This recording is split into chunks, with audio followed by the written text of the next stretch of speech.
Are we entering a new imperial era? Have you ever looked at a map of the world and felt, beneath the familiar lines of national borders, beneath the carefully maintained fiction of sovereign equality between nations, something older and more unsettling moving just below the surface? Have you ever read the news on a particular morning? Perhaps a story about a small nation quietly surrendering its economic policy to the demands of a distant financial institution. Or a story about a corporation whose annual revenue exceeds the gross domestic product of entire countries. Or a story about a technology platform whose algorithm shapes the political beliefs of hundreds of millions of people across dozens of sovereign states, and felt that the vocabulary we have inherited for describing power, the vocabulary of nations and governments and international law and democratic sovereignty, no longer quite fits the reality it is supposed to describe? This feeling is not confusion. It is not political naivety. It is something closer to accurate perception, struggling to find the right language for what it is seeing. Because the world that is currently taking shape around us, the world of the 21st century in its increasingly visible form, does not look like the world of independent nation-states that the 20th century promised us. It looks like something older, something we thought we had left behind. Something that the entire architecture of modern international relations was specifically designed to prevent from returning. It looks, in ways that should make every serious thinker deeply uncomfortable, like empire.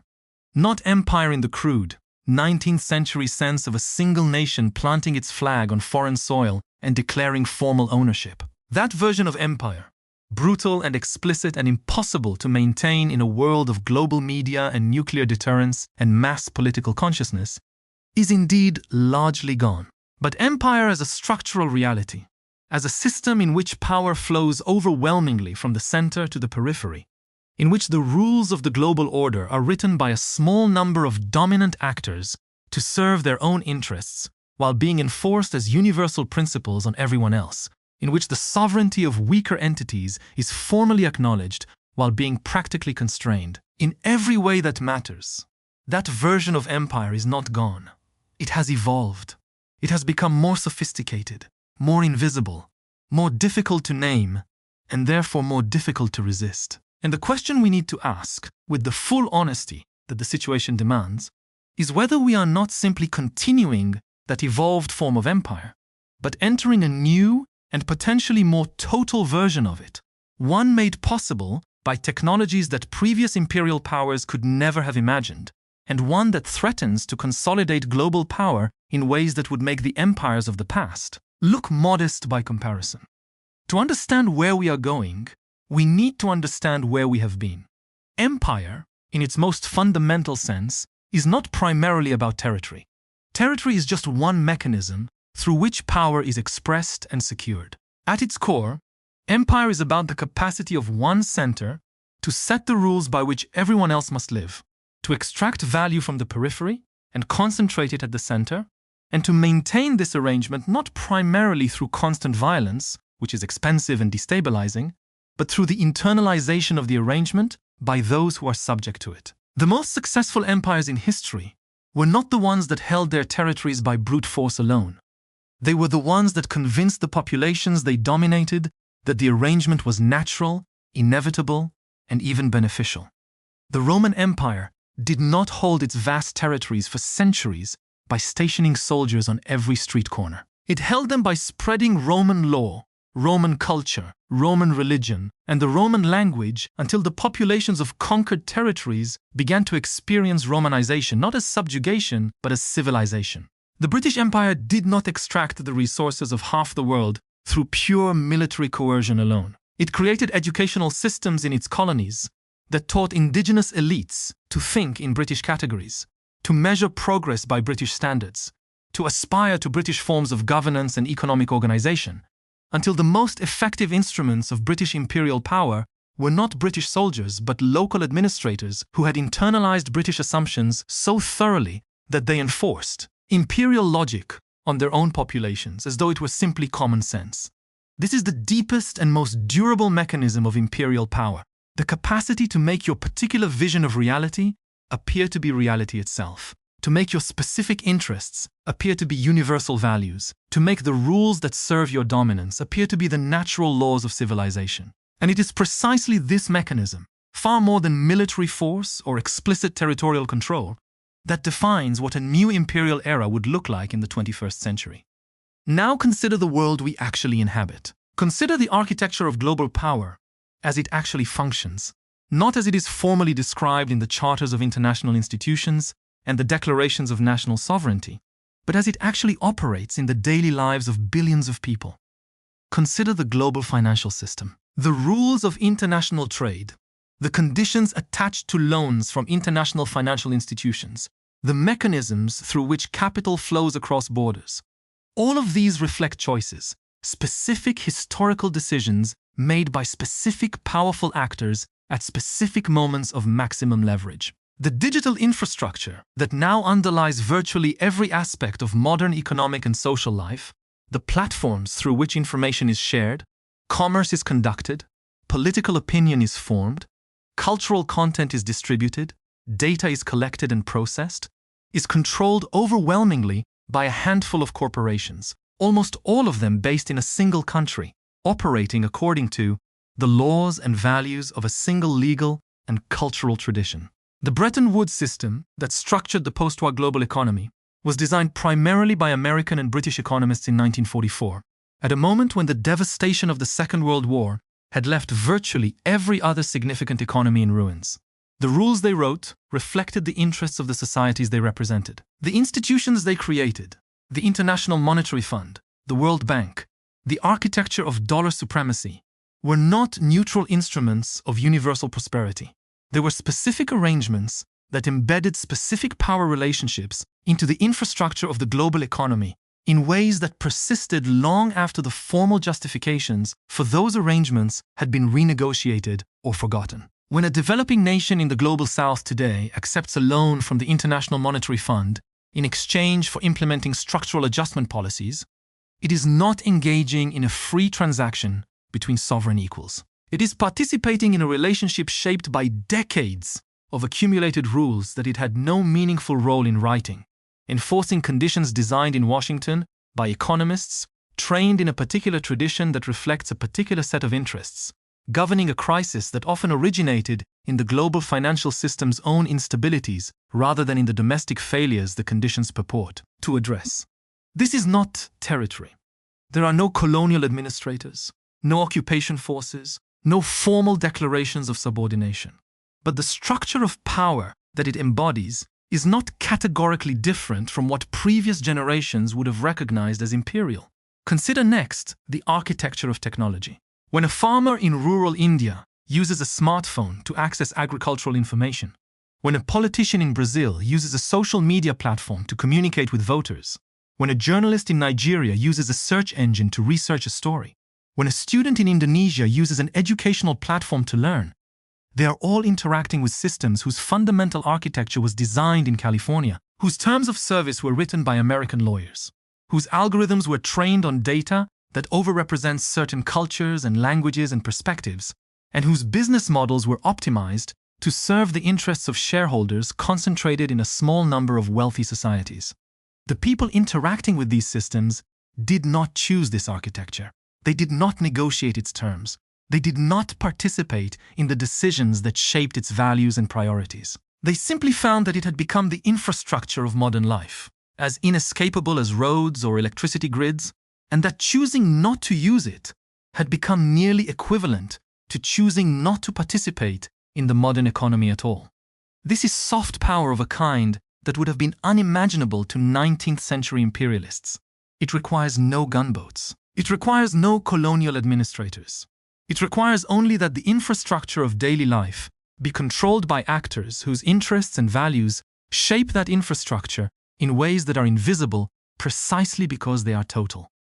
Consider also the emerging architecture of artificial intelligence, which may represent the most significant concentration of imperial-scale power in human history. The development of advanced AI systems requires three things in enormous quantities: data, computing power, and specialized human talent.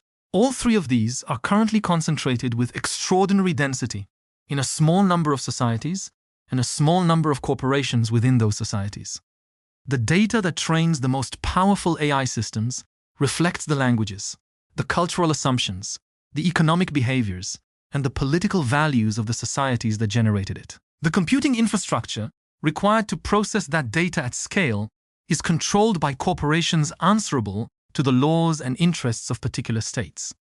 The talent that designs and develops these systems is drawn overwhelmingly from a narrow slice of global educational institutions. When these AI systems are then deployed globally, when they begin to make decisions about credit, about employment, about medical treatment, about educational access, about what information people see and what information they do not see, they carry within their architecture the values and assumptions and blind spots of the societies that created them. They are not neutral tools. They are instruments of a particular vision of human life and human organization, shaped by particular interests, and deployed across billions of lives that had no meaningful input into their design. This is not a conspiracy. It does not require malicious intent or deliberate imperial ambition. It simply requires that the development of transformative technology follow the paths of existing power, that the entities with the most resources build the most powerful systems, and that those systems, once built, naturally reflect the worldview of their builders. The result, regardless of intent, is a form of structural domination as real in its effects as any previous imperial arrangement, and potentially more durable because it operates through the infrastructure of cognition itself rather than through the cruder mechanisms of territorial control. I want to pause here and ask you directly. When you interact with the digital world today, when you search for information, when you scroll through a social media feed, when you receive a recommendation from an algorithm, when your data is processed by a system that decides what you are shown and what you are not shown, do you feel like a sovereign individual exercising free choices?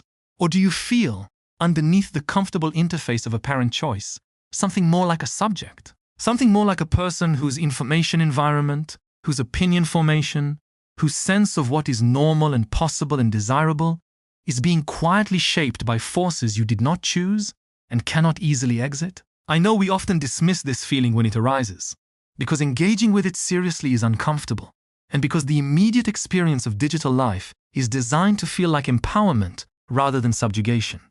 But your discomfort, when you allow yourself to feel it honestly, is picking up something real. It is detecting, beneath the language of connectivity and freedom and access, the structure of a relationship between power and subject that human beings have experienced in many different forms throughout history, and that they have historically called by a different name than we are currently using for it. There is a further dimension to this emerging imperial architecture that makes it qualitatively different from the imperial systems of the past, and potentially more difficult to dismantle. Previous empires, for all their capacity to concentrate power, were ultimately limited by the physical and informational constraints of their era. A Roman governor in a distant province could not be monitored in real time by authorities in Rome. A British colonial administrator in India made decisions that shaped millions of lives. But the information flows that might have allowed for total centralized control were too slow, too incomplete, and too easily disrupted for genuinely comprehensive oversight or genuinely comprehensive extraction to be possible. These limitations were not virtues of imperial systems. They were simply constraints imposed by the technology available. But they meant that empires always contained within themselves spaces of partial autonomy, regions and populations, and cultural practices that escaped complete integration into the imperial system simply because the system lacked the technical capacity to reach them. The new imperial infrastructure, built on digital surveillance, algorithmic management, AI-powered analysis of behavioral data, and real-time connectivity between every point in the global network, contains no such inherent limitations. For the first time in human history, the technical capacity for genuinely total information about the behavior, preferences, beliefs, relationships, and vulnerabilities of every person in a connected system is not a fantasy, but an engineering project that is actively underway. This does not mean that total control is inevitable or that it has already been achieved, but it means that the technical constraints that limited the reach of previous imperial systems are disappearing, and that the question of whether the power made possible by these technologies is exercised with restraint and accountability is becoming the most important political question of our time. Consider China's Belt and Road Initiative and what it reveals about the way that 21st century imperial competition is actually structured. This is not territorial conquest. China is not planting flags or establishing formal colonies. It is building infrastructure, roads, railways, ports, fiber optic networks, power grids in countries across Asia, Africa, the Middle East, and Latin America, in exchange for relationships that give Chinese state and corporate entities access to resources, markets, political influence, and in some cases, long-term control over strategic assets when recipient countries struggle to service their debts. The infrastructure is real and often genuinely useful to the populations it serves. The roads carry goods and people. The ports facilitate trade. The power grids provide electricity to communities that lacked it. But the architecture of these relationships also creates dependencies, patterns of economic and political orientation, constraints on sovereignty that bear more than a passing resemblance to the infrastructure projects through which previous imperial powers built their capacity to shape the behavior of formerly independent states. And China is not doing this in a vacuum. The United States has spent the last several decades building its own network of bases, treaties, financial dependencies, and cultural projections that constitute the infrastructure of American global power. The competition between these two centers of accumulating power is not a competition between empire and non-empire. It is a competition between two different imperial visions for how the 21st century global order will be organized and who will write its rules. This brings us to perhaps the most disturbing aspect of what a new imperial era would actually mean for the majority of human beings alive today. The history of empires is not only a history of domination. It is also a history of what happens to the people who live under that domination, to their cultures, their languages, their ways of organizing social life, their understanding of themselves and their place in the world. Empires do not merely extract economic value from the populations they dominate. They reshape those populations in their own image, impose their categories and their values and their sense of what is normal and desirable. And over time, they cause entire ways of being human to disappear, replaced by the homogenized culture of the imperial center. Consider the approximately 7,000 languages currently spoken on Earth, each one representing not merely a different set of sounds and grammatical rules, but a different way of organizing perception, a different set of concepts for relating to the world, a different framework for understanding what matters and why. Linguists estimate that by the end of this century, the majority of these languages will be extinct or dormant, replaced by a small number of globally dominant languages, preeminently English, as the medium of education, commerce, technology, and cultural aspiration. This is not primarily the result of explicit policies of cultural suppression, as previous empires often employed. It is the result of a global digital infrastructure that operates overwhelmingly in a handful of languages, of economic systems that reward fluency in those languages, of educational institutions that prepare students to participate in a global economy structured around those languages. The result is the same as deliberate cultural imperialism. Entire ways of being human disappear. But the mechanism is distributed and invisible, embedded in the incentive structures of a global system, rather than in the explicit commands of a colonial administration. The same dynamic operates across countless dimensions of human cultural diversity. The globalization of consumer culture, of dietary patterns, of architectural forms, of entertainment, of fashion, of the very categories through which people understand success and happiness and the good life, represents a form of cultural convergence that carries within it the specific values and priorities of the societies that dominate the global economy and the global information system. This convergence is not purely coercive. People choose, often enthusiastically, to adopt the cultural forms of globally dominant societies, because those forms are associated with prosperity and modernity and participation in the global mainstream. But the choice is made within a structure that was not itself chosen, within a hierarchy of cultural prestige and economic opportunity that was shaped by centuries of imperial power, and that continues to reproduce itself through the less visible mechanisms of contemporary global order. So where does this analysis leave us? If the structures of power that are currently taking shape in the world resemble empire in all the ways that matter, what are the implications for how we think about politics, about international relations, about the possibilities of human freedom and self-determination in the 21st century? The first implication is that the vocabulary we currently use to discuss global power, a vocabulary centered on nation-states, on formal sovereignty, on international law and international institutions, is increasingly inadequate for describing the reality it is supposed to illuminate. When the most consequential decisions shaping the lives of billions of people are made not by governments but by technology corporations, not in parliaments but in boardrooms and algorithm laboratories, not through the formal mechanisms of international negotiation but through the quiet accumulation of data and the quiet deployment of infrastructure, then a political analysis focused primarily on nation-states is like trying to understand the weather by looking only at national borders. It captures something real, but it systematically misses the forces that are actually driving the most important outcomes. The second implication is that the traditional mechanisms of resistance to imperial power, mechanisms built around the assertion of national sovereignty, around the legal equality of states in international institutions, around the capacity of democratic governments to regulate the behavior of powerful actors within their borders, are increasingly insufficient for the challenge they face. A government that attempts to regulate a global technology platform through national legislation finds itself negotiating with an entity whose resources and legal sophistication rival those of most states, whose operations span jurisdictions in ways that make national regulation technically difficult, and whose withdrawal from a national market carries economic and political costs that constrain the government's willingness to enforce its own rules. This is not a familiar political contest between a state and a corporation.